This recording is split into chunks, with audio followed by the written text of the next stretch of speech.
මේ තරංගනී රසිකා හොඳ හිනාවක් වුණා. ඒක නම් ඇත්ත කියලා තමයි ඉතින් කියන්නේ. දැන් පරණ කියමනක් තියෙනවා ජීවිතය අවුල් කරගත්තේ නැති කෙනෙකුට කවියෙක් වෙන්න බෑ. ඔකට කවුරු මොන විදිහට එනවම මට නම් මේක තාමත්ම රමණීය කියමනක්. ඒක ඇතුලේ කියන එක ගත්තම ඔය හැම දේවල්ම විශේෂ කරගෙන කවි කියනවා. හරි. කවි කියන්නේ. ඔය අමරසේකරේ තුඹා දෙනේ කෝප වෙච්ච එක හේතුවක් තමයි අමරසේකර කිව්වා කවිය කියන්නේ රසිකයාගේ හදවත පුළුල් කරන මාර්ගය.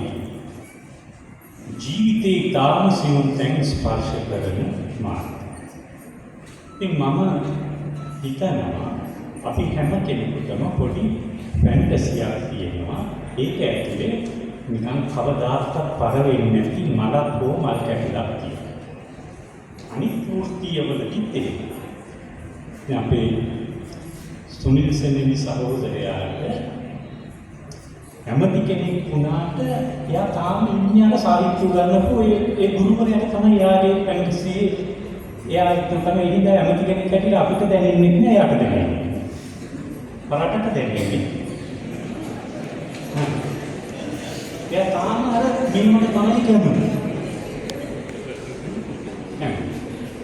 මේ වසන්තයේ කාව්‍ය නිර්මාණවල තියෙන මම කියවන විදිහට මට දැනෙච්ච මුදම දේ තමයි ඔහුගේ අර මනසේ තියෙන ජීවන ලාලසාව.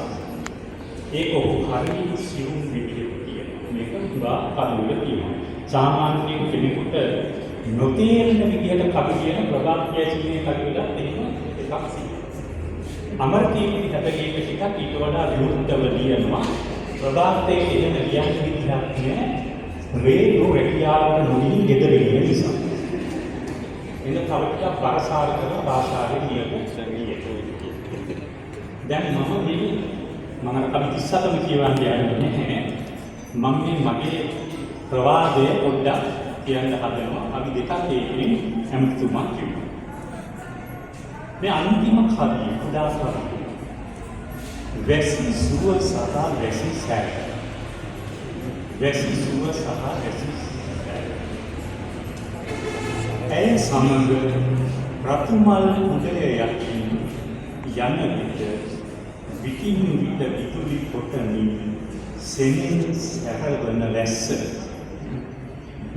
සෙනෙන් සැරවෙන වැස්ස.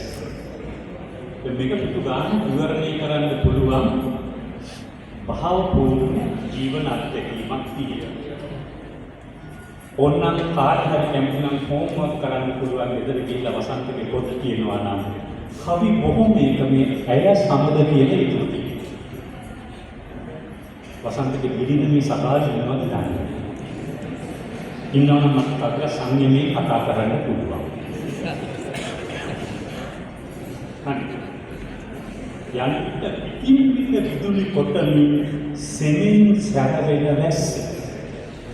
දැන් වැස්ස වහිනකොට මල වදී කියලා හිතෙන්නේ අපි තනියම යනකොට. කුටේ යටින් මෙහෙම යනකොට අනෝරා වැස්සක් වහිනේක කොච්චර ප්‍රාර්ථනා කරනවා. මේ තමයි අර බුදුතුමියට කියන එකේ ඒ කර්තව්‍යය තියෙනවා. දැන් මේ සිහිනේ අප දෙදෙනෙක් කියන කතාව. සිහිනේ අප දෙදෙනෙක් කියන කතාව. ඊයේ රාත්‍රියේ ඔබ සිහිනෙන් දකින්න විට ඔබ ඇඳ සිටියේ අර චූටි මල් පිපුණු ලාරෝස පැහැසාරිය.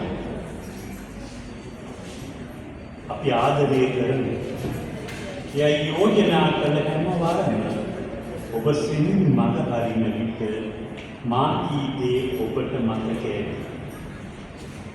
අඳහනට අනුව 57 වන වියට එළඹෙන්න මා ජීවිතයේ පෙර යන බව රිටිගල පාමුල අවසන් කටයුතු කරන මොහොතක චූටි මල් පිපුණ රෝස පැහැසාරිය ඇඳගෙන ඔබ සහභාගී විය යුතු බව. ඊයේ සිහිනයේ මුලින්ම ඔබ සිටියේ ජයලත්නි රටේ ගොළු හදවත පොසා තැතිය. ඔබේ රතනී වලින් පිටු පෙරලෙන ලෙස බලා සිටියේ මම. ඇතැම් පිටුවක දෙබස් ලාරෝස පාටින් හයිලයිට් කර තිබුණේ ඔබ. ඉන් පසුවයි ලීනයක් අසැතිව ආරාධනා කළා ඔබ මට. දේතුන්ගෙන් එන සමනලුනේ ගීතේ රෝස පෙති මතකයට සැඳවන ඔබේ රතනී තත් මත දිවෙන හැටි බලා සිටියේ මම. ආදරේ සුවඳ දෙන්නේ තනි වී උන්නා පිදෙන්න. කාන්සියක් දෙම නෑ දැනුනේ. ගීතේ ඉංගිරි තැනදී සිහිනේ නැහැරෙන විට මා සිටියේ තනි. මගේ කාමරේ තියෙන මට කිසිම අර්ථයක් නොතේරෙන දාදිගේ චිත්‍රයක සඳේලිය රැකී තිබෙන දෙස මොහොතක් බලා සිට ආරෙමත් ඇස් පියාගත්